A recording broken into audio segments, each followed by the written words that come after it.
alunos?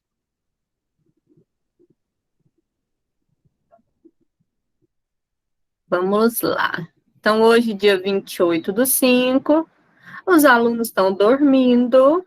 Temos 10 fiéis alunos que estão aqui de corpo e alma, alguns só de alma. E nós vamos começar a parte de evolução. É só falar que vai começar, alguém entra. Ó, É porque é os principal que interessa pela aula. bora lá. Então, tá bom o volume, gente? Ou tá muito baixo? Tá de boa? Alguém fala comigo? Tá bom. Bom, então olha só. Hoje nós vamos falar um pouquinho sobre a evolução. Um pouquinho não, tudo, né? A evolução, ela é algo que é vista no decorrer aí dos primórdios de antigamente até hoje. Tudo que se mudou, tudo que se transformou de antigamente para hoje, a gente chama de evolução. Só que existe um estudo sobre isso. O estudo da evolução é o estudo das mudanças entre gerações. Então, por exemplo, ah, ah, o cachorro sempre chegava e não se alimentava, e aí ele fazia xixi na sala e tal. Aí alguém fala, não, mas agora ele evoluiu. Agora ele come certinho, não faz xixi na sala mais. A gente usa a palavra de evolução para algumas mudanças, vocês já viram? Que a gente fala de alguma mudança que ocorreu. Ah, a menina não chora mais por causa do namorado, não. Ela aprendeu, ela evoluiu. Tem muita coisa que a gente chama de evolução, mas evolução é uma disciplina.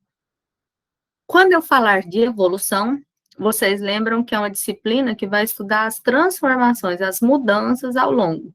Mas para a gente falar dessas mudanças, eu preciso falar sobre alguns filósofos, sobre algumas coisas que aconteceram antigamente, na Grécia, antes de Cristo, depois de Cristo, para a gente chegar onde nós estamos hoje.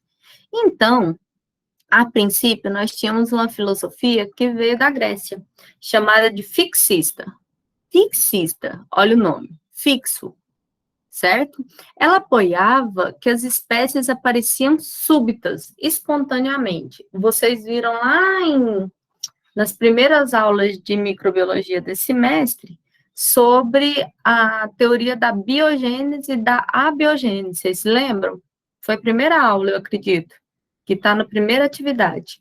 Teoria da biogênese significa que um ser ele evolui a partir de outro. Esse é biogênese, quer dizer que um ser, ele somente progrediu, ele só foi criado porque outro ser o teve. E a teoria da abiogênese é aquele da teoria espontânea, onde um ser, ele evoluiu a partir de algo inanimado, algo morto. Aí você fala para mim assim, como assim, professor, algo morto? Sim, ele começou a evoluir a partir de uma matéria inanimada. Eles deram um exemplo, por exemplo, um dia, umas pessoas, né, chegaram de um futebol, por exemplo, e aí estava com muito suor nas camisetas e tal. E aí, a partir do suor dessa camiseta, né? O outro dia nasceram ratinhos, um monte de ratinhos. E aí, por causa disso, desse ratinho que apareceu, eles falaram, né, que o rato nasceu a partir do suor da blusa. Então, seria uma geração espontânea, a partir do material. Podia ser do chão, da cadeira, da madeira, da blusa, do pano, de tudo. Então, a geração espontânea é a teoria da abiogênese, onde um ser nasce a partir de outro ser. Certo? Opa, onde um ser não nasce a partir de outro ser, onde um ser nasce a partir de uma matéria morta, inanimada. Até aí vocês entenderam a diferença dos dois? Então, abiogênese Não e entendi bio. direito. Abiogênese, A significa não. E biogênese significa vida. Biogênese, um ser nasceu a partir de outro ser. Então, por exemplo, você nasceu a partir da sua mãe. Biogênese. A biogênese, um ser nasce a partir de uma matéria morta, inanimada, não tem vida. Um ser nasce a partir da minha cadeira. O cupim nasceu ali, foi a cadeira que fez o cupim. Isso era a matéria inanimada, a biogênese. E aí, com o tempo, né, eles começaram a verificar que esses seres, né, eles não nasceram da matéria morta, que, na verdade, eles tiveram algumas coisas que ou mostraram que eles nasceram a partir de outra vida. Como assim, professora? Um dia, um estudioso colocou em 2 potinhos, o nome do cara era Francisco Red, né? Ele colocou aqui dois potes, 2 beckers, né? Um aberto e um fechado, onde ele coloca um bife ali dentro. E aí, aquele bife está destampado e o outro não. E o bife tampado não apareceu vida nenhuma. Já o bifinho que estava aberto, com 2 dias começaram a aparecer larvas. E aí ele falou assim, nossa, alguma coisa tem, né? Então, olha só. Vou mostrar a fotinha do experimento para vocês.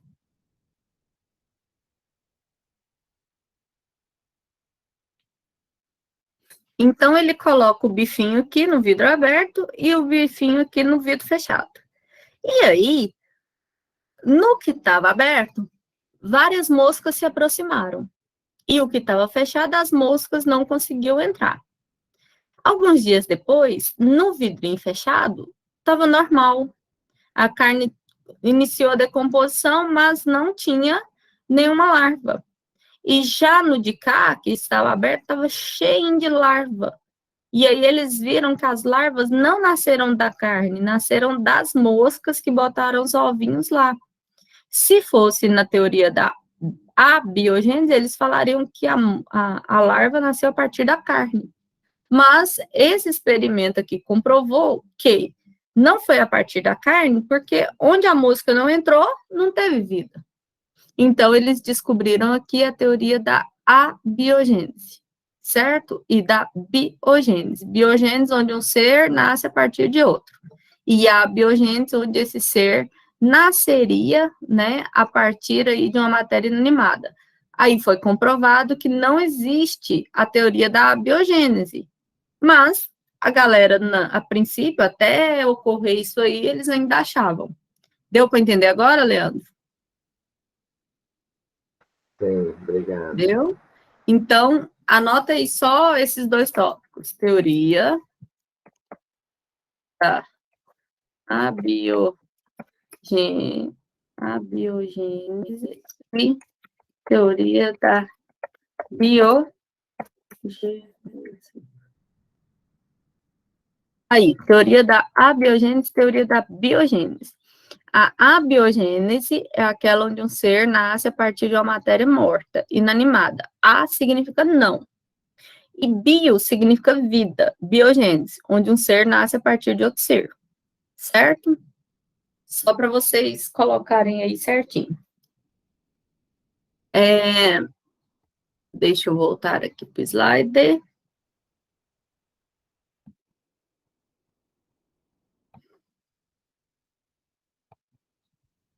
Então, na Grécia Antiga, eles pensavam muito nessa teoria, né, da abiogênese, onde tinha esse modo súbito e espontâneo de criação da vida.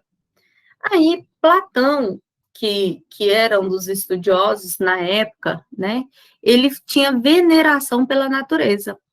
Ele achava que todas as espécies, elas eram imperfeitas, porque elas eram cópia da vida. E que as vidas, elas tinham normas que tinham que ser seguidas, mas elas se modificavam com o passar do tempo. Por exemplo, ele olhava uma espécie de um leão e falava assim, nossa, né? Todo leão tem que ser alto, ter bocona, ter isso. E aí ele viam as cópias, né, de outros leões, os irmãos. E um dos leões tinha um topete diferente, então ele achava que as espécies eram imperfeitas, né? Ele tinha total veneração pela natureza. Chega Aristóteles, que é um dos mais importantes filósofos já existentes, e ele chega e cria a taxonomia. Aí você fala assim, como assim, professora? Taxonomia é dar nomes, né? Nós tivemos a taxonomia, onde vários autores começaram a pensar em nomes para espécies, mas a gente tem aí Linneu, que foi o que deu nome às espécies mesmo, falou que era nomenclatura binomial, onde onde a espécie tinha que ter dois nomes, um que é gênero, outro é espécie, mas Aristóteles, bem antes, né, da taxonomia que a gente emprega até hoje, ele começou a relacionar as espécies. Ele começou a verificar um método onde eu tinha reino, onde eu tinha classes dentro desse reino, onde eu tinha gêneros, onde eu tinha separações de grupos dentro desses reinos. Então, ele começou a ver isso, né? Em cada ano, ele ia aperfeiçoando alguma coisa, mas ele começa a verificar que as espécies tinham relações entre si, familiares ou não. E aí, ele começa a ver essa hierarquização das espécies, onde eu tinha um que estava no topo, como, por exemplo, o reino, né, estava no topo, e eu tinha os menorzinhos, que eram as espécies, que estavam, assim, no mais específico. Lembra que eu falei? Espécie é aquele que cruza entre si e gera um descendente fértil. Então, espécie é aquela menor que a gente pode encontrar, porque ela é a mais específica. E aí, Aristóteles ainda faz uma coisa, ainda fala assim, olha, o homem manda em tudo. Por mais que eu tenha um leão, por mais que eu tenha outros animais grandes, eu tenho tubarão, eu tenho isso, eu tenho aquilo, mas o homem está no topo. Porque é ele que organiza. Se ele quiser colocar o tubarão dentro de um tanque, ele coloca. Se ele quiser colocar um leão dentro de um zoológico, ele coloca. Se ele quiser fazer isso, ele tem inteligência para ele poder fazer isso. Então, ele é, na classe hierárquica do segundo plano aí, o homem é o topo, porque ele consegue modificar e ele consegue interferir na vida das outras espécies. Mas, se eu solto um homem, vamos lá, uma pergunta. Professora, Oi. coloca mesmo. Você viu aquela reportagem do Fantástico que um homem estava criando um tubarão lixa dentro de um aquário em casa? O tubarão foi crescendo e ele aumentando o aquário. Foi até que ele cresceu tanto que ele teve que soltar ele de volta no mar, porque ele não tinha como mais aumentar o aquário. Não vi não, mas esse tubarão que foi criado em aquário, possivelmente no mar ele morreu, porque ele tinha um estilo de vida, o tipo da água, tudo era diferente, né? Ele precisa de ficar num local 15, 20 dias com a água salobra mais forte e tal, para ele poder ser solto no mar, senão ele morre. Aí, Aí, aí teve um pessoal daqueles ativistas que pegou ele, e só que aí esse homem ia pagar uma multa, porque ele não pode pegar um tubarão desse tipo e colocar num aquário. nenhum tubarão, nenhuma espécie de tubarão. Você só pode criar espécies que elas não são silvestres, né? Elas não podem ser. Você tem que olhar a autorização de espécies silvestres e espécies, né, que a gente chama de familiares, que fica dentro da sua casa. Aí, pessoal, nessa parte da teoria, eu até esqueci o que eu ia perguntar. eu ia perguntar para vocês alguma coisa daqui, deixa eu ver. Ah, a gente sabe que o homem consegue colocar um tubarão dentro de um local, a gente sabe que ele consegue pegar um leão e colocar dentro de um local para que todo mundo vesse, como se fosse um zoológico, mas o que vocês acham? Eu coloco o homem no meio da África, lá onde está cheio de leão, ele sem telefone, sem um carro, sem uma arma. Quem que manda? Escreve para mim no chat. Vou perguntar de novo. Nós vimos aí que o homem, ele está no topo da inteligência e ele consegue mandar em todas as espécies. Mas se eu coloco ele na África, que é um local onde o leão mora, é o local endêmico desse animal, é o local que ele vive, e eu coloco o homem lá, só, sem celular, sem arma, sem nada, o que vai acontecer? Normalmente, esse homem, ele não vai estar no topo da cadeia alimentar, ele está no topo somente porque ele tem tecnologias, ele tem um carro, ele tem um local fechado, ele tem um telefone celular. Agora, caiu um avião lá no meio, e ele ficou sem nada disso. Quem é que vai mandar, quem é que está no local, é o animal. Independente do que for, ele está no meio da selva, lá é a parte endêmica do animal, não dele. Ele não tem nenhuma das tecnologias, porque o homem ele está no topo porque ele tem as tecnologias juntas, né? Ele consegue fazer. Mas se ele for inteligente, ele pode quebrar uma pedra na outra, fazer uma pequena faca. Não, você não entendeu, Leandro. Ele pode fazer um monte de coisa. Só que o que eu estou tentando mostrar é que o homem, por mais que ele tenha a inteligência, o animal no seu habitat, ele tem uma chance de ser o topo, sim, da cadeia alimentar. Então, independente, ele pode ter uma pedra, ele pode ter uma faca, que o leão pode fazer o que quiser com ele. Agora, se ele estiver dentro de um carro, o carro está fechado, ele tem tudo que ele precisa, usando a inteligência dele, aquele animal não vai interferir. Então, a gente tem a cadeia alimentar mostrando, né, o local e o instinto do animal. O homem, ele é muito inteligente, ele usa a inteligência dele para tentar ser esse topo, mas dependendo do local e dependendo da espécie, não vai adiantar, né? Quantas e quantas pessoas que criam animais dentro de casa, animais exóticos, animais que não poderiam ser criados lá dentro, e um dia ou outro o instinto animal fala mais alto e esse animal machuca o dono, come o dono, pica o dono, morde o dono, né? Então, tem muito que ser verificado, porque não importa a inteligência, porque o que significa Homo sapiens? Homem inteligente. Homo sapiens, sapiens significa inteligência. Nós somos da geração da inteligência, geração da tecnologia, da informação. E aí, o animal vai lá, você está criando lá uma sucuri dentro de casa, igual a Rafaela colocou ali. Está criando uma sucuri dentro de casa, está alimentando, aí você deixa ela sem alimentar uns 5 dias. Ela não sabe que seu cachorrinho não é o alimento que ela tem que comer todo dia. E ele vive lá junto com ela. Um dia chegou, ela está com fome, ela vai comer o que ela achar. Pode ser um bebê, pode ser isso. Não é que ela vai comer um ser humano porque ela viu e falou, nossa, ser humano, igual os filmes Anaconda.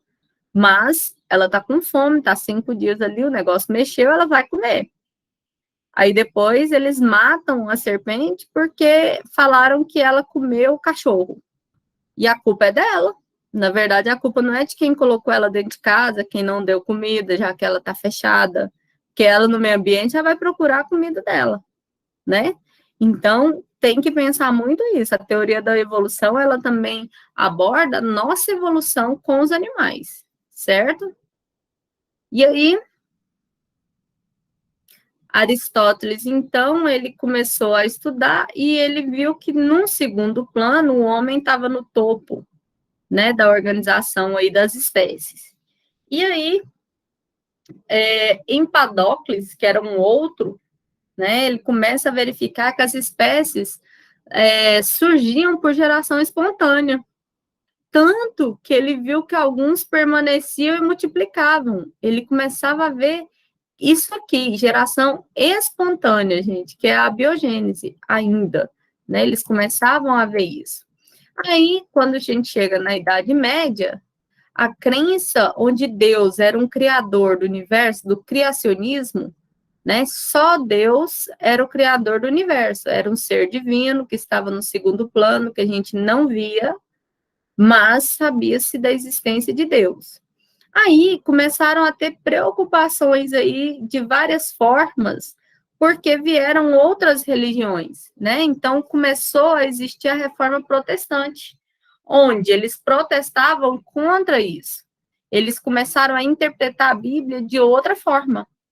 Então, eles liam a Bíblia não como na Igreja Católica, que ainda era a que mandava em tudo, eles começaram a verificar que a Bíblia não era só segundo Marcos, segundo Mateus, segundo os discípulos, mas que dentro dela tinham outras falas que não eram levadas em consideração. E aí, uma delas era a que James, ele dizia que o universo teria sido criado 4.004 anos antes de Cristo, que a Bíblia não falava, mas ele fez uma estimação. E aí, começaram a aparecer as primeiras evidências de que existiram vida antes. Essas existências são chamadas de fósseis. Fóssil é quando algo viveu ali, pode ser uma pedra, pode ser uma folha, pode ser um animal que esteve naquele local, né?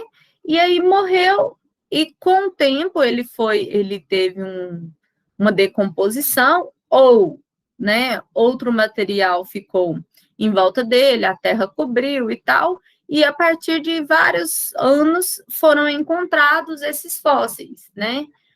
Quando eu estudava biologia, no ano de 2000, pertinho, né? Há 20 anos, nós fomos para uma cidade perto de Rio Verde, Jataí, chama Perolândia. Alguém já escutou esse nome? É uma cidade em Goiás. Chama Perolândia, fica pertinho de Jataí. Nessa cidade, essa cidade tem um sítio arqueológico. O que é isso? Eles começaram a escavar para fazer uma retirada de minérios de um local, e aí eles começaram a encontrar um monte de fóssil, ossos, eles encontraram pedras fossilizadas de anos e anos a anos, eles começaram a encontrar peixes desse tamanho, os peixes todos, né, fossilizados. Vem a pedra desse tamanho com peixe na pedra, né? A gente encontrava assim, lá é uma rocha bem grandona. Aí nós levamos a gente comprou para essa aula uns martelinhos, negócio que você passava como se fosse uma escovinha. E aí você vinha e você encontrava lá, você passava a mão, você via um formato de uma escama de um peixe. Aí você vinha com seu martelinho, batia, e retirava um pedaço da rocha. Aí, quando você olhava o pedaço da rocha, assim, de fora a fora, a estrutura de um peixe. E aí, quando a gente começava a estudar sobre essa estrutura do peixe, foram verificados que esse peixe tinha algumas características que elas eram bem antes, né? Características encontradas nos primórdios. E aí foi verificado que aquele local já foi mar um dia, né? É igual lá na Serra de Caldas. Todo mundo já deve ter visto. A Serra de Caldas é enorme. Aí, quando você chega lá na parte mais difícil da serra, você sobe quase 14 quilômetros andando. Difícil para chegar lá pra caramba, você quer morrer na subida. Na hora que você chega lá em cima, onde você tem um local que eles pulam de paraquedas e tal, tem uma área todinha lá, bem grande, assim, ó, de areia. Aí você olha aquela areia branquinha, parecendo da praia, assim, tudo branquinho de areia, em cima da serra, gente. Lá em cima da serra. E aquele tanto de areia, aí você começa a ver pedras, você começa a ver que as pedrinhas que você fica, concha, que lá no mar você fica buscando as conchinhas na praia, cheio de concha lá em cima. E aí tem uma explicação na evolução, que nos primórdios do tempo, tudo era mar, né? Antes que ocorresse a Pangeia, a separação dos continentes, né? Sabe-se que nós tivemos aí a época da água. Quem estudou um pouquinho a Bíblia, quando fala sobre a inundação, quem estudou, se você puxar um pouquinho aí na história, né, tem várias explicações cabíveis, tem a parte de Noé, tem a parte, né, várias, onde mostra que tudo era água. E lá demonstra pelas rochas que tem, a areia que tem, as conchas que tem, que lá realmente era tudo água. Hoje, né, nós temos o quê? A evolução, foi modificando o local, isso é milhões e milhões de anos que a gente está falando, onde hoje é outra estrutura, hoje é um cerrado, né, e etc. Tá dando para entender, gente, um pouquinho da evolução? Aí, Sim. esses fósseis são as provas de verificar que existiram essas espécies antes e há quanto tempo elas existiram. Então, quando você vê ali na Discovery, no Fantástico, falando, tal animal viveu há 500 anos antes de Cristo, e ele tinha uma fêmea que eles brigavam, porque nos fósseis tinha marcas de luta. Porque no fóssil, então, tudo é feito a partir de fósseis, esses estudos. E aí, chega o John Ray, tá, em 1691, e ele começa a falar que o Criador, que seria Deus, né, ele tinha que ser demonstrado pelo estudo. Ele teve um trabalho manual para criar o mundo. E aí ele começa a ver que os seres vivos toda hora eram adaptados, mas que tinha provas suficientes para falar que Deus foi o criador de tudo. Mas tem muita gente que não acredita na existência de Deus, até hoje. Né? Nós temos as pessoas que são ateus, onde eles não acreditam que existe um ser que não pode ser visto.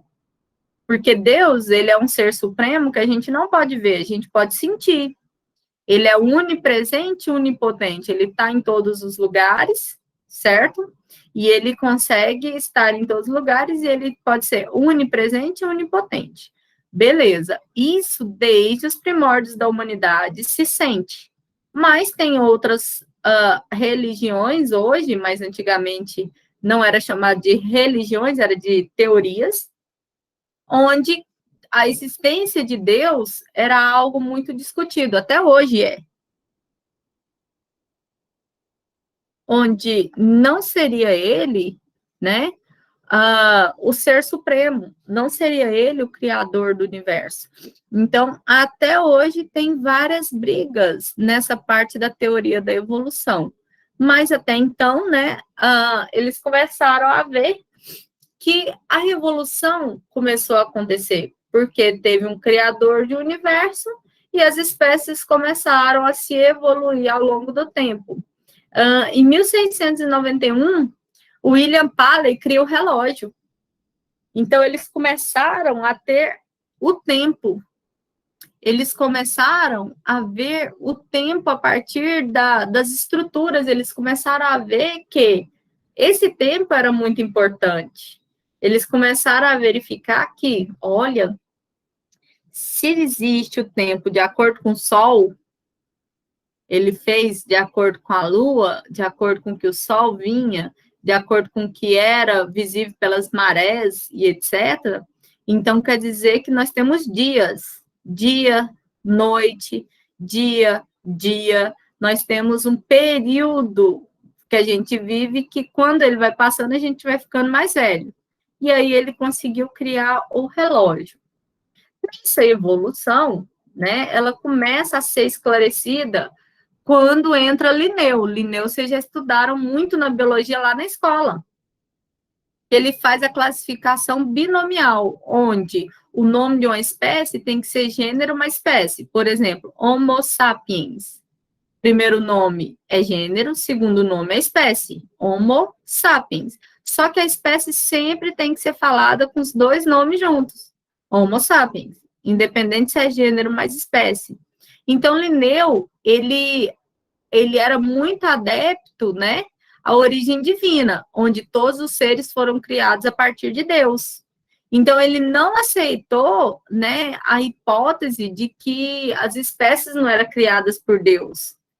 E aí teve muita briga nessa década, nesses anos, porque o Linneu fala que a teoria era natural, vinda de um ser supremo, né? E outros não acreditavam na existência de Deus, então tudo era briga.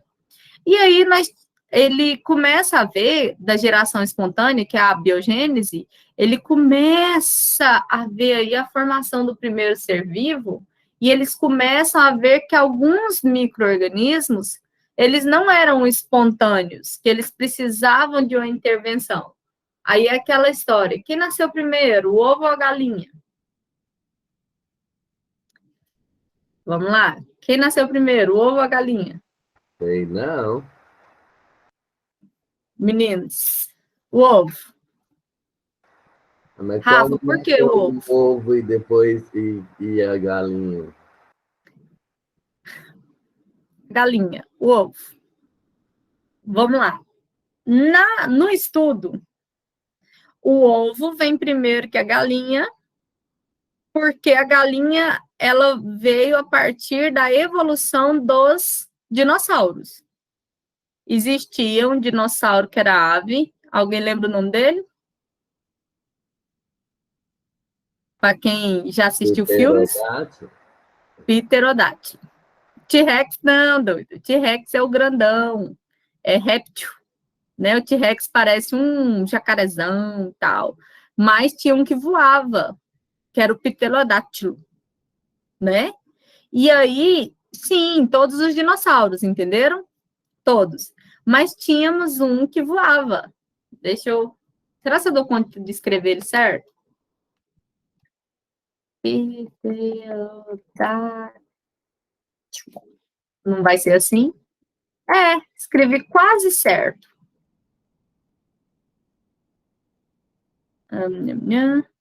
Aqui. Pterodátilo, ele era a espécie, né, que voava, que tinha propulsão, que tinha já o coração com 4 cavidades. E aí, a partir desse ser que foi evoluído as aves. Então, na época dos dinossauros, já existiam os ovos. A galinha, ela surgiu somente a partir, né, da evolução desses dinossauros. Então, quem nasceu primeiro? O ovo. A galinha foi após ter ocorrido a evolução. Já existiam animais que botavam ovos.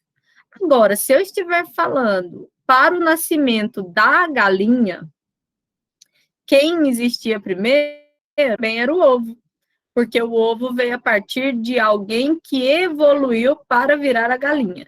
Deu para entender essa pergunta?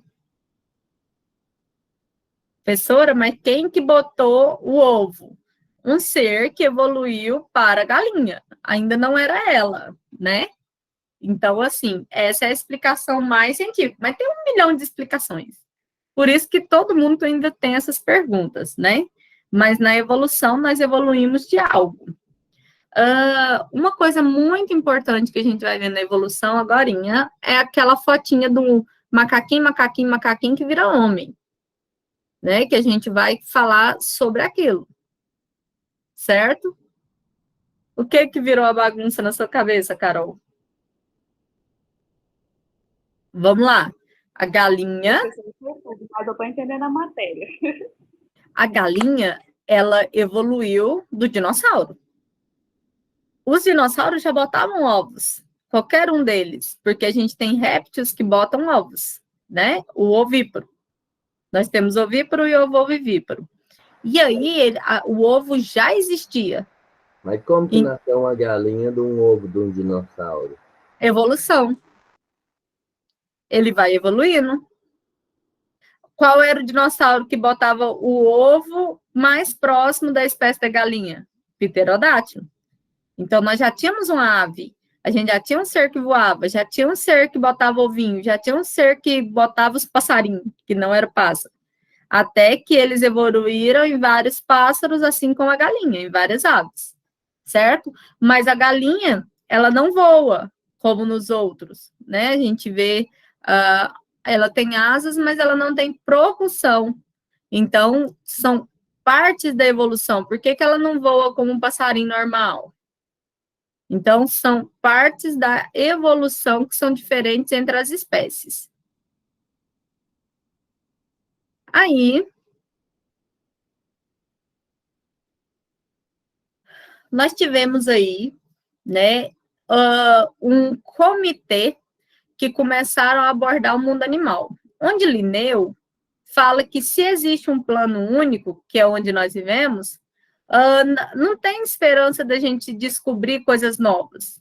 Aí Linneu fala que esses animais tinham alterações que eram marcadas aí por algumas variedades no local onde ele vivia. O animal que vive no gelo é diferente do animal que vive no deserto. E ele começou a mostrar que tinham diferenças de acordo com a área que esse animal vivia. E que existia um transformismo. O que é isso?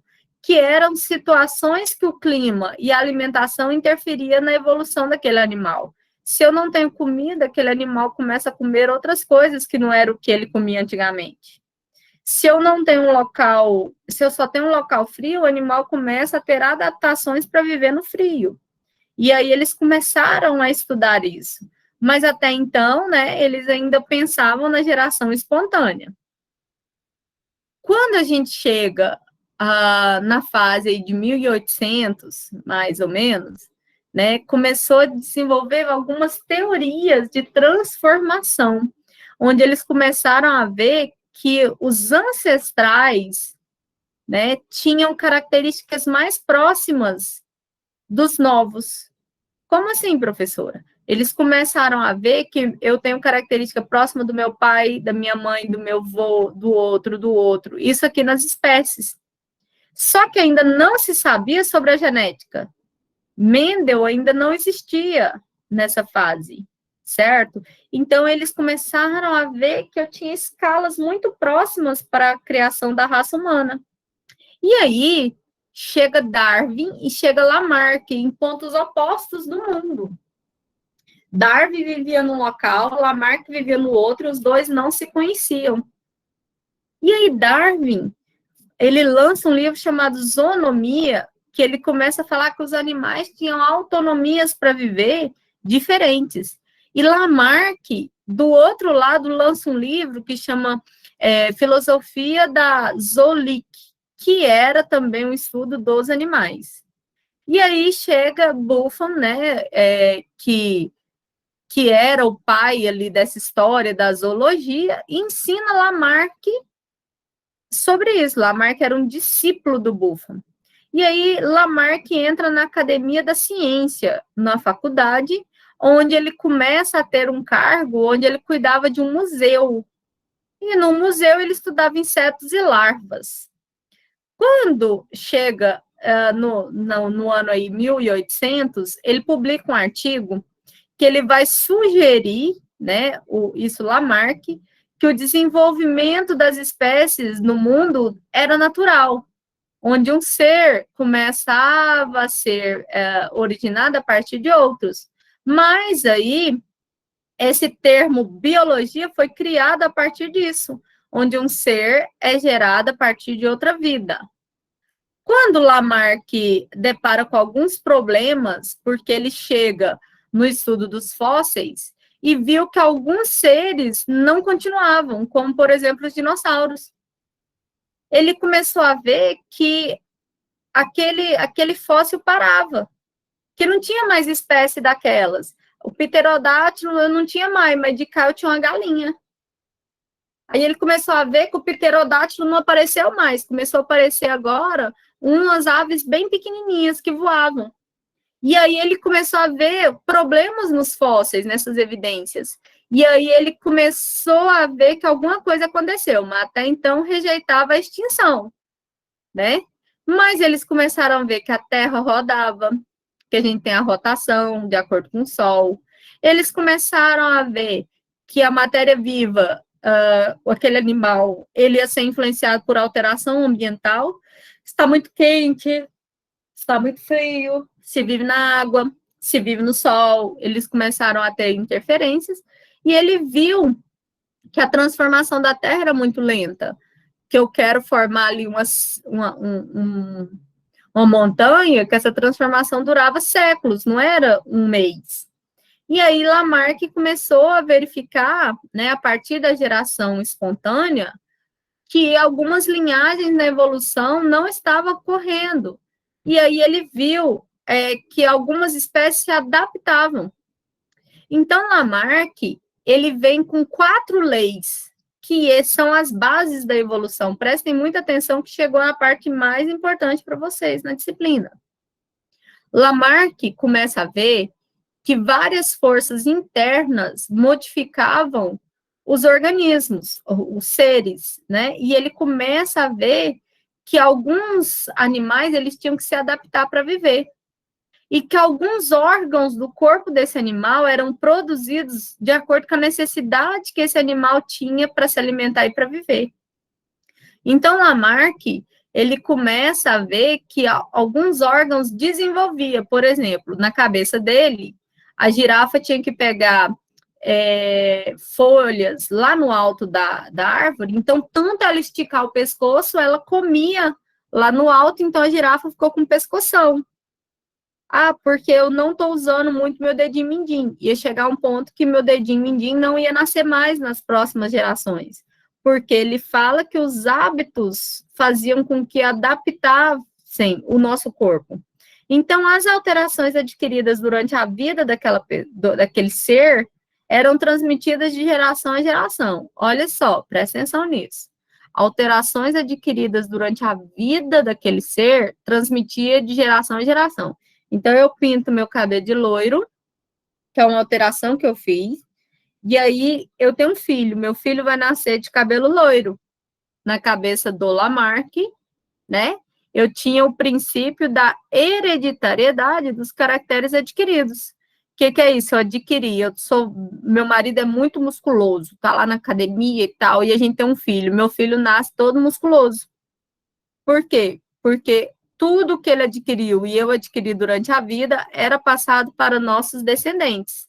Então, Lamarck, ele propôs, né, que os animais, eles tinham capacidade de pensar, ele propôs que eles tinham vontade e interesse, tem, né? Mas tem alguns que são racionais e outros não. Na natureza, né, ele começa a ver que a gente tinha várias leis. Então, Lamarck, ele fez várias dessas proposições, só que ele foi muito negado, né? Várias pessoas não acreditavam em Lamarck, mas ele deu início ao estudo. E aí Lamarck envelheceu muito na pobreza, ele ficou cego, aquelas teorias que ele colocava, ele ficou doidão, porque ninguém acreditava. Teve um outro estudante que chamava Cuvier, que ficou fazendo especulações, né, falando que Lamarck estava mentindo, então, assim, a vida dele foi muito triste. E aí Lamarck foi um marco muito grande para a Revolução Científica, porque ele começa a discutir isso, sobre evolução, mas ninguém acreditava, mas ele não estava de tudo tão errado. Ele falou a primeira vez sobre a palavra hereditariedade. Hereditariedade, que passava de geração para geração. Mas o que ele não entendia era que o que eu adquiri na minha vida não passa para o meu filho, simplesmente passa o que já veio comigo. Mas como não sabia o que era DNA, não sabia o que era gene, não sabia o que era isso, era muito difícil descobrir o porquê. Aí, esse grande rival dele, que era o Cuvier, né, começou a mostrar realidades que existiram a extinção. Ele começou a pensar que a extinção acontecia. E aí ele busca teorias para mostrar as catástrofes, como foi o que ocorreu com os dinossauros. Então, Cuvier começa com a teoria do catastrofismo, onde várias catástrofes ocorriam durante tempos para destruir, né, toda a fauna e a flora de determinadas regiões ou populações, etc. Então, ele começa a ver, né, que essas populações elas eram destruídas inteiras por catástrofes. Poderia ser, por exemplo, catástrofes regionais, como ocorreu, por exemplo, aqui em Brumadinho e etc., como poderia ser catástrofes como a extinção dos dinossauros, né? Até então não tinha comprovações, mas eu tinha estudos. E aí, com o passar do tempo dessas teorias, nós tivemos aí outras pessoas, como Charles Liu, que começou a ver que a catástrofe não era aconteceu esse ano, vai acontecer ano que vem. Eles começaram a ver que tinham novas visões, que Deus realmente seria o criador do universo, mas que várias outras pessoas não acreditavam, que tinham diferenças nessas evidências. E ele começa a ver aí, né, 1844, que a teoria espontânea já não dava certo, um ser nascer a partir de outro ser, de uma matéria morta, que ele precisava de ser a partir de outro. E aí chega Darwin. Darwin, ele escreve um livro chamado Chambers, né? Ele começa a ter opiniões da evolução. Eles começam a verificar várias teorias. Então, olha só um pouquinho do que eu falei para vocês. A origem da vida, ela teve duas teorias. A fixista, que era aquela que os seres eram imutáveis, não teve diferença.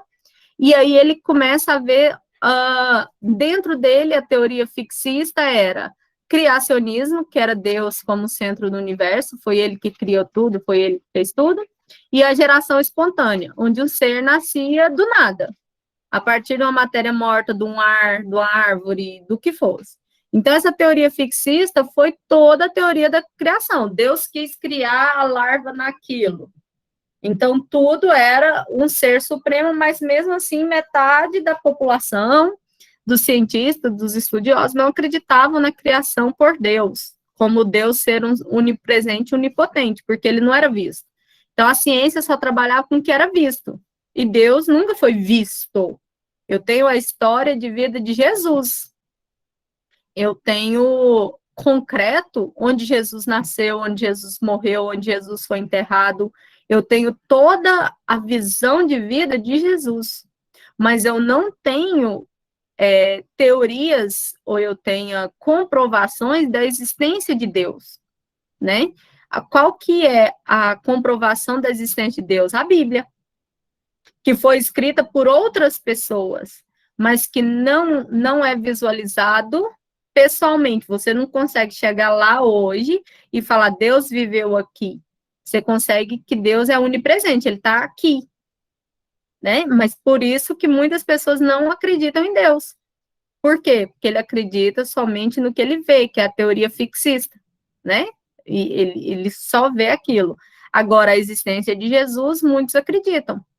Por que eles acreditam? Porque eles chegaram lá, onde Jesus nasceu, onde Jesus morreu, tem lá o local onde ocorreu a crucificação, então isso tudo é comprovado, certo? Então, teoria fixista. Pode ligar primeiro. Aí teve a teoria, então, fixista. A segunda teoria é a evolucionista, que é o estudo da evolução. Então, a evolução, ela começa com Lamarck, que vocês viram que ele falava que os caracteres adquiridos, eles eram hereditários. Então, se meu marido tem músculo e a gente tem filhos, meu neném ia nascer cheio de músculo. Se eu pinto o cabelo de amarelo e eu tenho um bebê, ele vai nascer com a característica que eu adquiri durante a minha vida. Então, Lamarck, ele não estava de tudo errado, porque ele descobriu a hereditariedade. mas não sabia que existia o DNA que passava da minha mãe para mim. Ele achava que o que eu tinha durante a vida ajudava. E aí chega Darwin para falar diferente.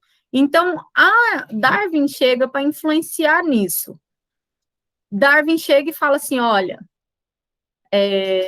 meu avô era um poeta e ele falava muito sobre teoria da evolução, que era o Erasmo Darwin, né? Que era o avô do Darwin de verdade. Ele chega e fala assim: nossa, teve uma teoria aí que falava da mudança no tempo. Mas que teoria era essa? Aí tinha um outro cara que era o Malthus. Vocês vão estudar Malthus aí em ecologia, em outras matérias, que Malthus chega e fala assim: olha, o crescimento da população ele tem que ser de acordo com o crescimento do que tem de alimentar. Malthus fez uma teoria que chegar a um determinado tempo, que nós chegamos agora, que já é comprovado, onde o alimento tinha que crescer de acordo com o crescimento da população. Que se a população crescesse demais, não ia ter comida para todo mundo, ia faltar. Isso, gente, Malthus, ó, tanto que o cara era inteligente. Em 1766, Malthus fala isso. E hoje, em 2021, a gente já vê que chegou o que Malthus previu, que a população cresceu tanto que chega um ponto onde eu não tenho alimento para todo mundo. E populações enormes passam fome, né? A gente pode falar da África, a gente pode falar de outras áreas, né? Mas a África é um dos pontos que a gente mais visualiza, né? Por aí, que o Malthus estava certo, que o crescimento da população foi maior do que dos recursos alimentares. Então, que um dia ia faltar. Agora, vocês pensam, 1766, o cara já previu isso tudo, né? E aí, Lamarck, então, só para a gente fechar essa parte, que foi a pergunta que eu fiz para vocês na atividade da semana passada, né? A primeira teoria do Lamarck, que a gente já sabe, que era a lei da herança dos caracteres adquiridos. Então, tudo que eu adquiri durante minha vida, eu passo para o meu filho. E tinha a lei do uso e desuso. Eu não uso muito meu dedinho mindinho, vai chegar um ponto que ele atrofia e meu filho nasce sem o dedinho. Ou a girafinha precisava de comer no alto da árvore, tanto ela esticar o pescoço, o filho da girafa nasce com o pescoção, né? Então, eu tenho aqui as teorias de Lamarck, deixa eu ver se eu tenho aqui a fotinha da girafa. Tem não, peraí, deixa eu mostrar na girafinha, que ela é mais massa. Deixa eu achar aqui. Teoria de Lamarck.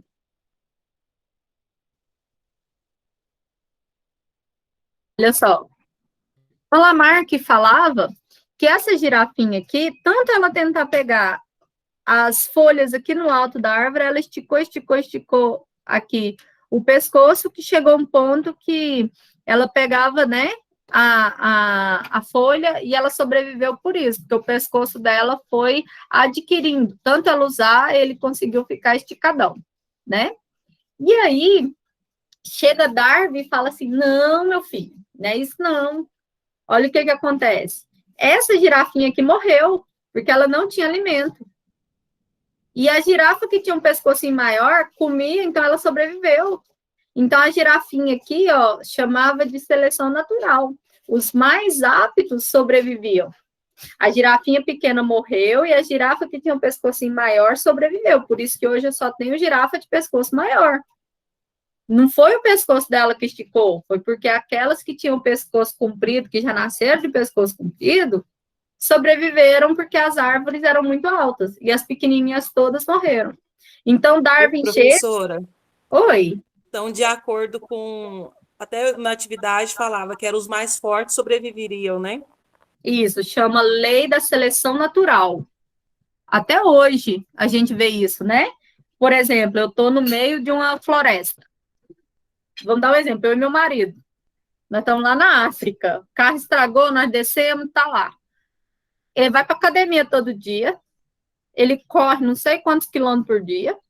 Ele tem força nos braços, sabe fazer uns barros, trem. O que eu sei fazer? Nada. Eu corro daqui na esquina, eu tô morrendo. eu não tenho força para subir numa árvore, eu sou patona na hora de correr. Quem que vai sobreviver se vir um leão correndo atrás? Quem pode tentar sobreviver, né? Quem pode ter uma chance maior? O mais apto, que não sou eu. O Love, né, Ben? Entendeu? Então, ele fala que na seleção existe a seleção natural, onde o mais apto sobrevive. Hoje nós temos seleção sexual, por exemplo, o pavão. O pavão fêmea, ele escolhe o pavão que tiver a penagem, que a gente fala, o rabo, né, que é popularmente falando, a pavão fêmea, ela vai escolher aquele que tiver o leque mais bonito. Ela escolhe aquela espécie mais bonita. O pássaro, ele escolhe o pássaro macho que cantar mais bonito para ela, chamado hoje de seleção sexual, né? Hoje em dia a gente tem a seleção do dinheiro na vida da gente, né? Eles estão escolhendo aí também os mais, umas espécies, né? Diferentes. Mas no serviço, vamos pensar, o mais apto sobrevive. Se você for fraco e deixar com que as pessoas sejam mais aptas que você vai ser despedido. Então, Darwin, ele já falava que a lei é dos mais fortes. Não mais forte em força, não mais forte em músculo, mas também de inteligência. Então, os mais aptos, não os mais fortes. Então, é aquele que tem aptidão em cantar naquela hora, aquele que tem aptidão na visão. Por que o morcego sobrevive à noite? Porque ele enxerga à noite e não enxerga de dia. Por que a serpente ela forrageia à noite? Porque ela tem visão de sensor de calor, que é diferente da gente que não enxerga à noite. Eu não tenho visão de sensor de calor. Então, eu tenho essa diferença. Então, os animais mais aptos sobrevivem, desde o ser humano a qualquer um outro. Eu sou apta a viver na água? Não. O peixe é apto naquele habitat. Eu vou morrer afogada, porque eu não sei nadar. Ele, nada. Então, vai depender de onde eu for colocada. Agora, coloca um peixe para dar aula, eu estou mais apta. Né? Em alguma coisa, eu vou estar mais apta que ele. Então, entenderam? Lamarck, então, ele fala... A gente tira pela galinha, ela rejeita o pintinho mais fraco. Aí tem outros estudos, chama etologia, Leandro, que é o estudo Peraí, deixa eu lembrar. Etologia é o estudo do comportamento das espécies, certo? Por exemplo, a etologia que estuda os macacos, os primatas, né? Ele verifica lá que a espécie, a fêmea da espécie, ela tem o mesmo cuidado parental que a espécie humana, que é igual, cuida dos filhos iguais. Então, tem várias outras, certo? Então, chama etologia. Tem muita gente que faz especialização em etologia, que é comportamento animal, para verificar. É bem interessante essa área. Tem gente que fica o dia inteirinho estudando o comportamento do pássaro, de determinado pássaro, para que ele não entre em extinção. É uma área bem legal para vocês, da veterinária. A biologia tem muito, a veterinária ainda tem muita área aí para ser estudada. Então, vamos voltar para Lamarck? Então, Lamarck teve as duas teorias. Do lei do uso e desuso, você vai lembrar do pescocinho da girafa e você vai lembrar do dedinho que você não está usando e atrofia, e se você não usou, as próximas gerações nascem sem. E a lei das heranças do caractere adquirido, tá certo? Então, Lamarck era principalmente essas. Aí chega Darwin, ele escreve a origem das espécies, ele viaja num barco e ele começa a ver, ele começa a andar em tudo quanto é lugar e fazer os desenhos, né? E aí ele olha essa seleção. Darwin, ele era um observador de animais, não de pessoas. Ele era um aluno de medicina. E aí ele passa de medicina para teologia, porque ele queria saber de onde veio o universo. E aí ele se interessou muito pela natureza, porque ele ficou 5 anos em um navio. Darwin fez a expedição no mundo, e ele começa a verificar, né, dentro do navio que chama Beagle, ele começa a verificar dados geológicos, onde em cada local que eles chegavam, tinha diferenças na geologia daquele local. Então, existiam ilhas diferentes, em locais diferentes, e ele começa a ver que animais eram diferentes de acordo com o continente que eles chegavam. E aí Darwin chega em Galápagos, que é uma a ilha mais importante do mundo. E aí ele começa a ver dentro de uma espécie só diferenças. Ele fala, meu Deus, como assim? Né? Ele ficou maravilhado com as espécies de tartarugas que tem lá. Hoje, algumas espécies já morreram, mas as tartarugas gigantes ainda existem em Galápagos, né? Centenárias dessas tartarugas. E ele começa a ver 7 espécies diferentes de tartaruga que tinham desenhos diferentes, jeitos diferentes, mas eram tartarugas. E ele encontra um pássaro chamado tendilhão. E ele fala, gente, é o mesmo passarinho, mas o biquinho dele é diferente. Por que eu tenho esse biquinho diferente? E aí ele começa a analisar. O tendilhão tinha biquinho curto, tinha biquinho pontudo, biquinho fininho, biquinho forte, bico onde a parte de cima era de um jeito, bico onde a parte de baixo era de um jeito. E aí ele começa a verificar que o tendilhão, que é uma espécie de pombo, eles passaram por seleção de acordo com o alimento deles. O biquinho fininho se alimentava de flores, do pólen. O biquinho mais forte, ele precisava de quebrar sementes. E aí ele começa a ver que teve uma seleção natural e que essa seleção natural que ele precisava de ter, né, era uma seleção necessária para a sobrevivência daquele animal. E aí ele cria a teoria dele, onde as espécies variavam entre si. Então, dentro da mesma espécie do passarinho, do tendilhão, tinha variação, onde a população crescia, né, geometricamente, onde o número de indivíduos dessa população normalmente não variava tanto. Até hoje, as famílias normalmente têm 2 a 3 filhos. Não é comum a família ter 10. Antigamente era mais comum. Então, eles viam indivíduos, né, que não variavam tanto. Que todos os indivíduos têm que lutar pela sobrevivência, ou seja, por comida, ou seja, por um parceiro para viver a vida, para ter filhote, ou seja, por lugar onde ele vive. Mas que, mesmo que eles lutem, quem vai sobreviver é o mais apto, ou o mais inteligente, ou o mais ágil, depende do que estiver sendo a luta. E que tinha uma reprodução diferencial, esses mais aptos reproduziam mais. E que a Terra, ela não sustenta todo mundo, que eu precisava de ter competição por comida, por abrigo, né? E esses mais aptos sobrevivem. E aí, Darwin ficou 20 anos depois dessa expedição, ele vai escrevendo, né? Ele escreveu o material dele e guardou. E isso estava Lamarck de um lado, Darwin do outro, e chega um outro estudioso chamado Wallace. O Wallace, ele escreve, né, um pouco, uma carta onde ele faz uma teoria que ele resume o que Darwin tinha escrito. Então, Darwin pensou que o Wallace tinha roubado ideias dele.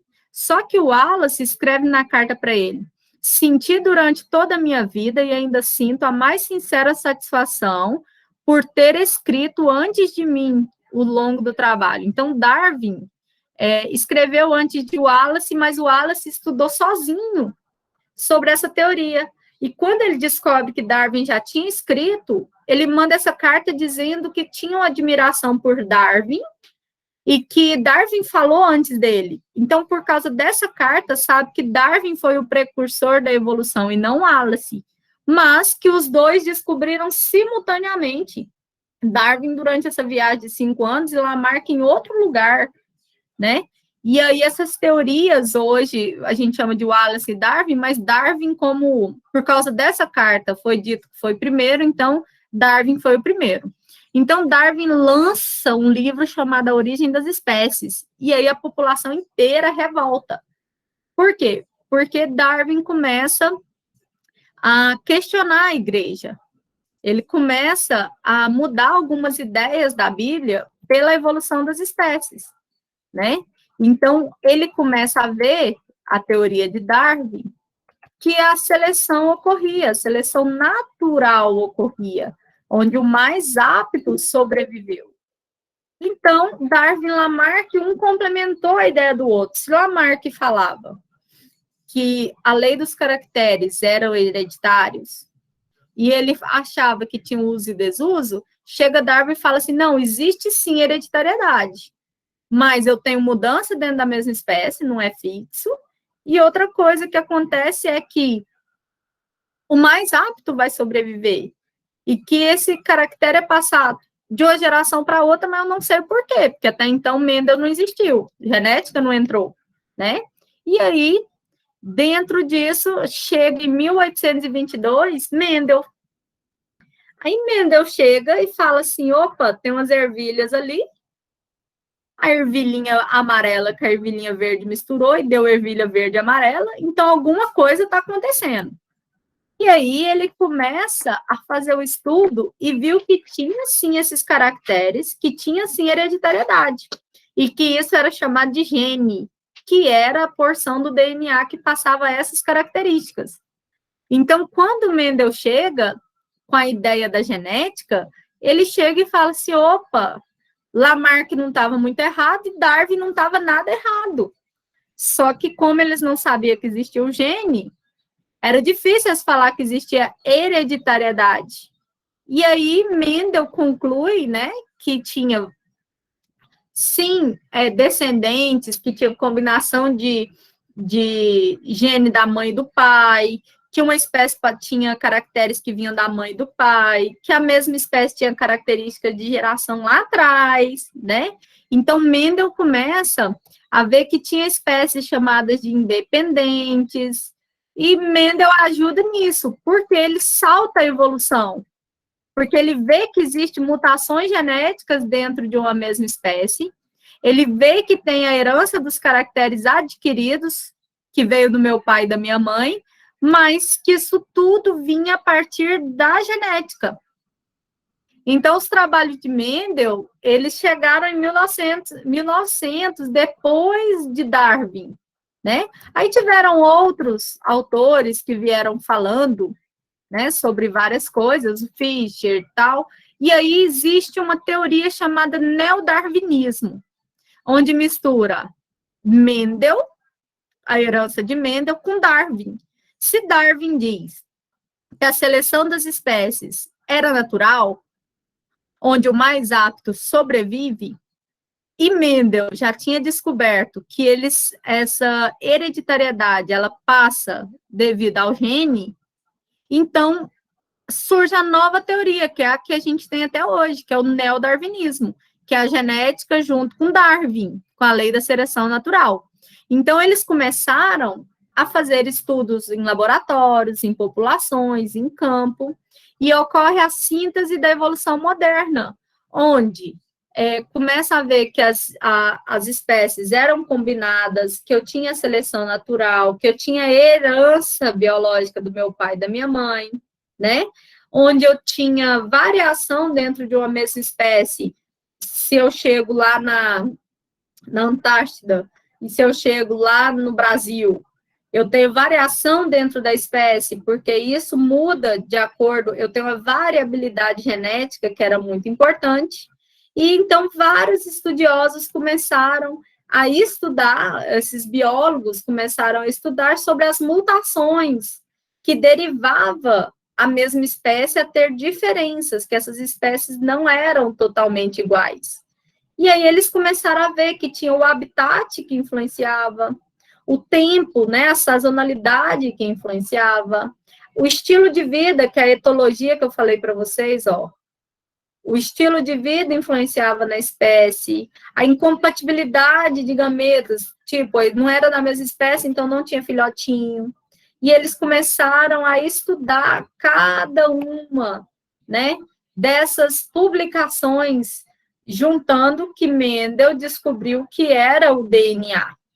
Então, a partir do momento que eles começaram a estudar isso, chega lá em 1950, que está bem mais perto que a gente, que faz 70 anos, dois estudiosos chamam Watson e Crick, né, James Watson e Francis Crick, eles começam a estudar a estrutura do DNA.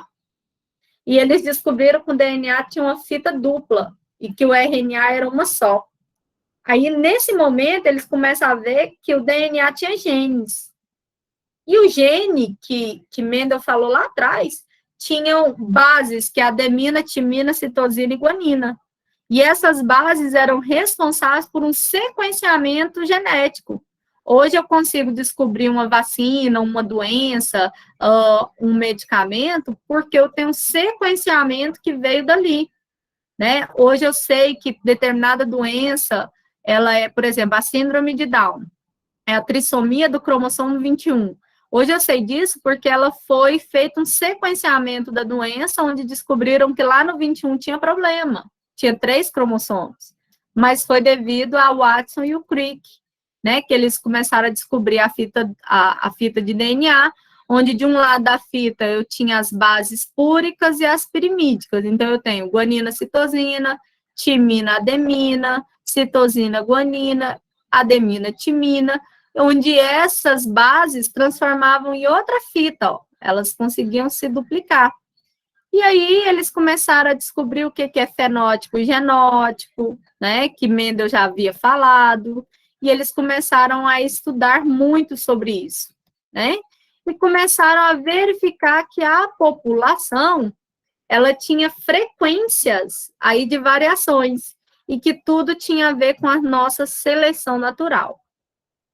Então, assim, é muita coisa, é um histórico que a gente puxa. São várias e várias evoluções. Se a gente for falar de cada um desses autores, a gente pega uma disciplina só para evolução. Desde o primeiro dia da evolução, a gente entra com um filósofo e fala só de Aristóteles, depois só do outro, depois só do outro. Qual que é o problema da evolução?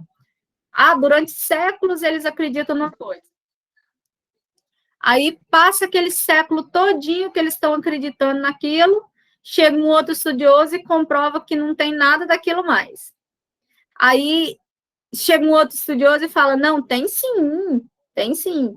Vai lá e faz todo o estudo de novo.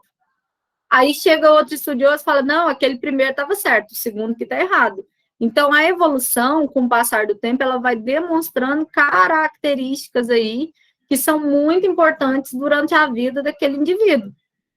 Então, tivemos vários, né? Nós falamos aí de vários, mas quem são os mais importantes dentro da teoria da evolução? Lamarck e Darwin.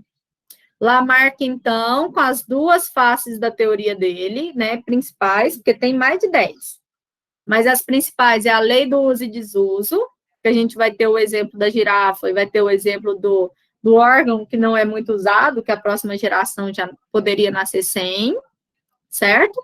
E a gente vai ter na mente, aí, que ele sabia que tinha hereditariedade, mas ele achava que o caractere que eu adquiri durante a minha vida passa para o meu filho. Então, tinha a lei dos caracteres adquiridos.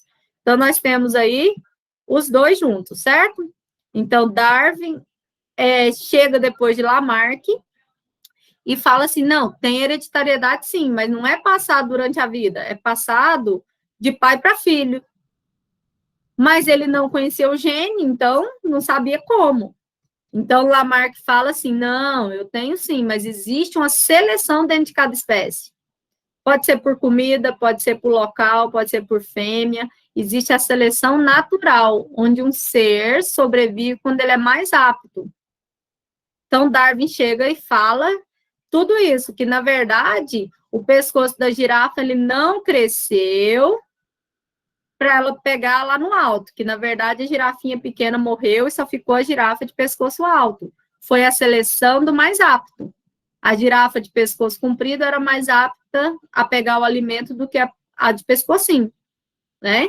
Então, Lamarck fala isso, que o Darwin fala que o mais apto sobrevive, diferente de Lamarck, que achou que né, esticava o pescoço. Aí você vai lá e fala para mim assim, minha professora, nas tribos da Índia, no Brasil também, tem aquelas mulheres que colocam argolas no pescoço e o pescoço fica comprido. Alguém já viu? Sildo? E o pescoço dela esticou? Sim ou não? Não. Na verdade, aquilo ali, né? Vamos lá.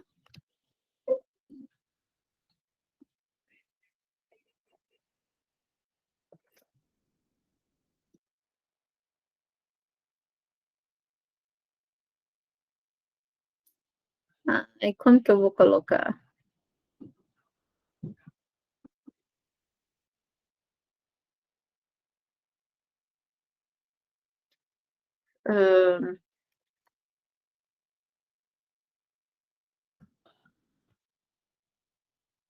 Aqui, ó.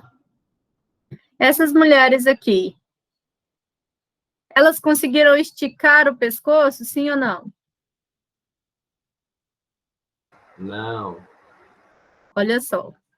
No estudo, alguns falaram que ela esticou. Na verdade, ela se adaptou ao peso que tinha, ao formato ali. Se retirar aquilo depois de um determinado tempo que ela está usando, ela vai quebrar aqui, ó. Ela vai ter um rompimento, certo? Por quê? Porque ela se adequou durante a vida dela a ter o peso da cabeça dela em cima daquela argola. Se aquilo ali soltar, é como se fosse um rompimento na cervical. Ela vai romper e aí pode morrer, né? Com rompimento dessa cervical, porque foi adequado durante a vida. Mas ela não vai transmitir para o filho dela o pescoço comprido. Se a criança quiser colocar, ela vai ter que colocar de pequenininho até com que aquele pescoço seja, né, adaptado àquilo. Então, ocorreu uma adaptação durante a vida, mas não passou para os filhos, diferente do que Lamarck falava, que aquela mulher que estava com a argola, que esticou, se ela tivesse filho, o filhinho ia ter aquele pescoço indicado. Então, olha só, teve sim uma modificação no pescoço, ele deu uma esticadinha, mas só o máximo que aquele pescoço poderia ter, certo? Só que não passou para os filhos. Deu para entender essa diferença? Lamarck dizia que o pescoço se esticou para ela comer, mas que quando ela teve outros filhotinhos, todos os filhotinhos já nasceram de pescoço comprido. Na verdade, não era isso que aconteceu. Como diz Lamarck, as do pescocinho pequeno morreram, porque morreram de fome. Certo? Então, os caracteres adquiridos durante a vida não passam para outra geração. Tudo bem? Certo? Conversa comigo, meu povo. Certo.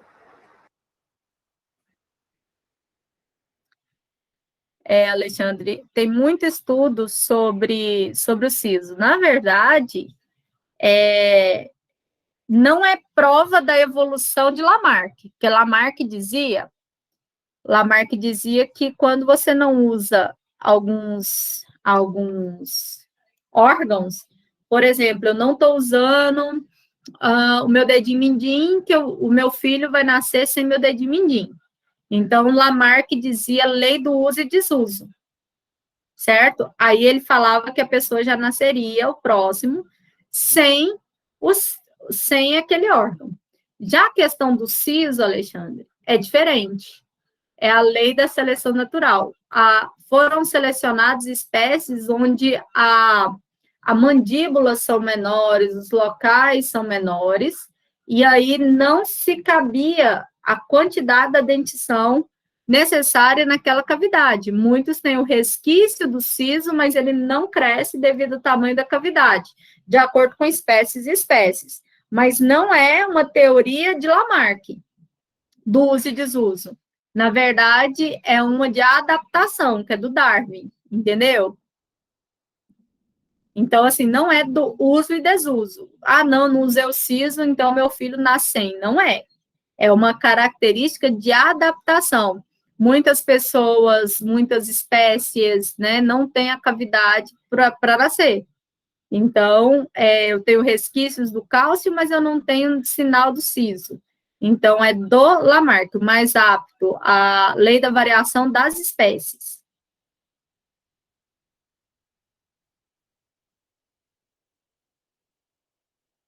Não, aquilo lá chama polidactilia, Letícia. É uma das doenças que eu pedi para vocês pesquisarem no trabalhinho, né?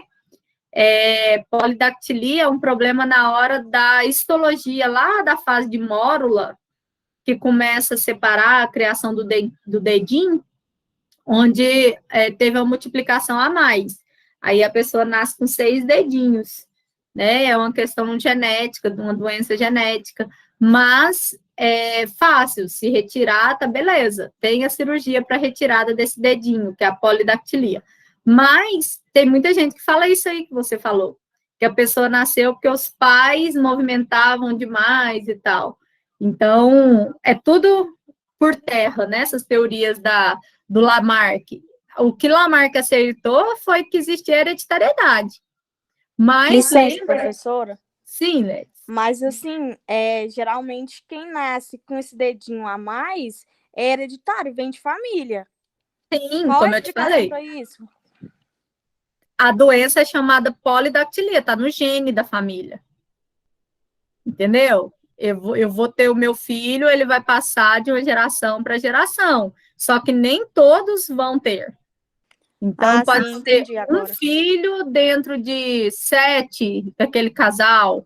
Ah, pode ser porque minha avó tinha e eu vou ter. É uma doença genética, lá no gene, lá na divisão, lá no início da formação. As divisões. As divisões. Isso, a divisão, a multiplicação do gene, a partir lá da intérfase, né? Onde começa lá a duplicidade do DNA, isso é uma doença genética, tanto que está lá naquele trabalhinho que eu pedi para vocês fazerem.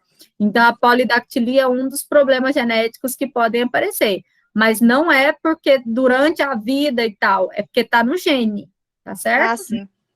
E aí, a gente lembra que Darwin só comprovou a lei do uso e desuso, que não existia, mas que os caracteres adquiridos, né, eram de família, que era a hereditariedade, ele só consegue comprovar quando Mendel faz o estudo da genética. Darwin já tinha morrido. E aí eles pegam a teoria de Darwin, que era a mais certa, com a teoria de Mendel, e faz o neodarwinismo. O que é o neodarwinismo? É quando já se conhece o DNA, é quando já se sabe que o DNA, né, ele passa a ser muito importante na hereditariedade, que o que eu tenho de característica veio da minha mãe, do meu pai, do meu avô, que todas essas características vieram de alguém, que, na verdade, essa característica, ela não veio do nada, né, da geração espontânea, ela veio da biogênese, onde eu surgi a partir dos meus pais, que tiveram características vindas dele. Então, neodarwinismo entra genética, neodarwinismo entra o estudo da variação das espécies, neodarwinismo entra todo o estudo do DNA, certo? Dentro da variação das espécies. Ficou claro, gente? Lamarck, Darwin, neodarwinismo? Conversa comigo. Ficou? Ok? Então, assim, é muito interessante a evolução. Quando se estuda a evolução, é interessante demais, a gente começa a ver. Só que em muitos livros, ele questiona muito a existência de Deus, do criacionismo. Então, por isso que existe muito cientista que não acredita em Deus. Porque eles seguem linhas da evolução, onde o criacionismo, ele não é algo concreto, né? Eu só consigo acreditar no que eu vejo, ou no que tem evidências. E aí, essa parte da briga da ciência com religião entra muito na evolução. Quem estuda teologia mesmo são pessoas que eles têm filósofos, né? A filosofia, por exemplo, que não comprova nada, mas tem filosofia para tudo, eu tenho teorias para tudo, né? Ah, o amor é fogo que arde sem se ver. Eu tenho filosofias para o amor, mas o fogo arde sem ver, sem eu sentir. Então, são filosofias onde eu não tenho aí comprovações teóricas. E já na evolução eu tive, a partir do momento que Mendel descobriu o gene. Então, eu comprovei que existe hereditariedade. Certo? Então, vocês têm até hoje, meia-noite, para entregar a atividade, certo? As atividades de vocês. A atividade da aula de hoje já está lá, junto com a da semana passada. Aproveitem aí o restinho da aula para vocês fazerem essas atividades e não deixem de postar até hoje, combinado? Porque não vai ter prorrogações. Alguma dúvida sobre a matéria de hoje, meninos? Nós não fizemos intervalo, então vocês aproveitam o restante da aula para finalizar suas atividades, seus trabalhos e postarem para mim. Não deixe para a última hora, porque senão pode te dar problema na plataforma e etc. Eu adoro evolução. Muito. Tem livros ótimos. Eu já li aquele livro de Darwin umas 3 vezes. Tá bom. Qual Então, que vai enviar hoje? Todas? todas até meia-noite, Leandro. São 2, né? 2? Qual? A do trabalho e a da semana passada, que tem tudo. A da semana três, passada. professora. Professora, as São outras três. vai poder mandar, não? São Oi, 3, As outras vai poder mandar, não? As anteriores? Não, a nota de primeira viagem já tá fechada, né? Não, eu falo porque tem, tipo assim, dessa segunda VA agora, que tem 4 atividades, né? Não, são essa 3. é feita em aula. Não, As Ela tá falando atividades. feita em aula.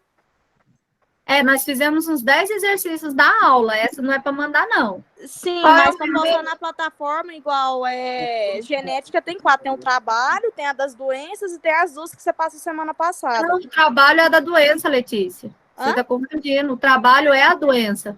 É as 3. Ai, não, então é só 3 de genética, né? Só 3, genética. Ah, Genética sim, é a então tá bom, doença. É a da lei de Mendel. Aham. Não, É é a evolução segunda lei de e Mendel e genética. a terceira evolução. Isso. E de É porque microbiologia tem 4. Pode mandar Isso, as 4? microbiologia. São as 4 de segunda VA, né? Aham. Ah, não, então tá bom, então. Certo? Tá São bom. 3 de genética, 4 de microbiologia, e para quem está fazendo histologia, são 5. Ah, sim, não. Histologia nós já fez, já. Pois é, tem uns que ainda estão fazendo comigo de novo. Aham. Eu era pra estar fazendo, acho que eu reprovei. Tá falando tudo misturado, tá bagunçado. Eu falei, daí, Você tá falando, Leandro, que eu não estou te escutando, meu filho? nem eu tô entendendo nada. Tá tudo falando bagunçado. Vamos lá, Leandro. Tem 3 atividades para entregar. Se você já entregou no dia, não precisa de entregar de novo. Quem fez a pesquisa das doenças e já postou, ok. Quem não fez, tem hoje até meia-noite. Quem fez os exercícios da segunda lei, que era do olho com cabelo, qual a possibilidade de ter um filho de olho verde com cabelo loiro, tal, foi semana passada e postou, tá ok. Quem não postou ainda, tem hoje até meia-noite. E tem a questão de evolução, que foi a última, que é essa da aula de hoje, certo? Está na atividade 3. Se não fez, é para aproveitar o restinho da aula agora, já terminar e postar. Tá tudo na plataforma, foi a da semana passada, entendeu? Só essas. São 3 de genética. É porque a Ok. Letícia falou de microbiologia. Microbiologia são 4. É outra matéria. Ok. Combinado? Combinado.